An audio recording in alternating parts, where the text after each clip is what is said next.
Hello bachcho, let's read the question. A 10 kg mass moves along x-axis. Its acceleration as a function of its position is shown in the figure. What is the total work done on the mass by the force as the mass moves from x equal to 0 to x equals to 8 centimeter? So question में हमें given है यहाँ पर the mass of the body as 10 kg और ये मास move करता है along x axis.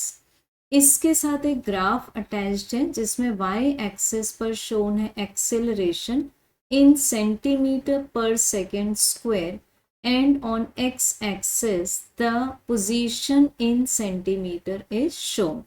और हमें फाइंड करना है कि जो फोर्स इस पर अप्लाई हो रहा है वो कितना वर्क डन करता है, टोटल वर्क डन हमें फाइंड करना है।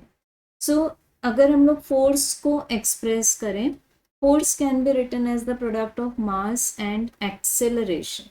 अब जो हमें यहाँ वर्क डन फाइंड करना है तो बाय द स्मॉल डिस्प्लेसमेंट, कि अगर हम बॉडी को एक small displacement d x provide करते हैं तो इसके लिए स्मॉल वर्क डन होगा F multiplied by the displacement. And अगर force and displacement same direction में है तो हमारे पास डायरेक्ट फॉर्मूला आ जाएगा F मल्टीप्लाइड बाय dx। अब F के प्लेस पर हम पुट करते हैं mass multiplied by acceleration, then it is multiplied by the displacement. So यहाँ जब हमें वर्क डन फाइंड करना है सो हम दोनों साइड्स को इंटीग्रेट कर देंगे। मास कांस्टेंट है, बाहर आ जाएगा। So this is integration of a d x. अब यहाँ पर हमारे पास इंटीग्रेशन ऑफ डी डब्ल्यू means the summation of all small work done which will be total work done. अब यहाँ पर ये जो ए डी एक्स है ये हमें मिल जाएगा अगर हम यहाँ पर इंटीग्रेशन की फंडामेंटल प्रॉपर्टी यूज कर लें। इस तरह से छोटे छोटे से हम सेगमेंट्स ले लें डी एक्स लेंथ के, डी एक्स विड्थ के, तो यहाँ पर मास किससे मल्टीप्लाई हो जाएगा, area under acceleration position graph. So values put कर देंगे। एरिया कैसे फॉर्म में दिखाई दे रहा है हमें, this is in the form of triangle. इसको नेम कर देंगे ओ ए बी। ठीक, this point is A and this point is B. So हमारे पास में area of triangle O A B का एक्सप्रेशन आएगा half multiplied by base multiplied by height.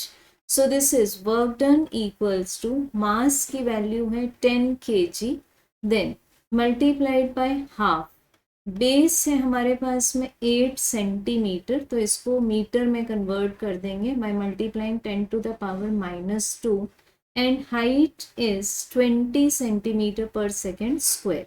So this is 20 centimetre को भी convert करेंगे metre में, then it will be now joule. Work done की एसआई यूनिट आ जाएगी हमारे पास में जूल। सो यहाँ से हम देख सकते हैं कि this 2 will be cancelled. Now work done is equals to 4 multiplied by 2, this is 8, then it is multiplied by 10 की पावर्स चेक कर लेते हैं। 10 की पावर्स कितनी है यहाँ पर, this is 10 to the power -2, this is 10 to the power -2 and this is 10।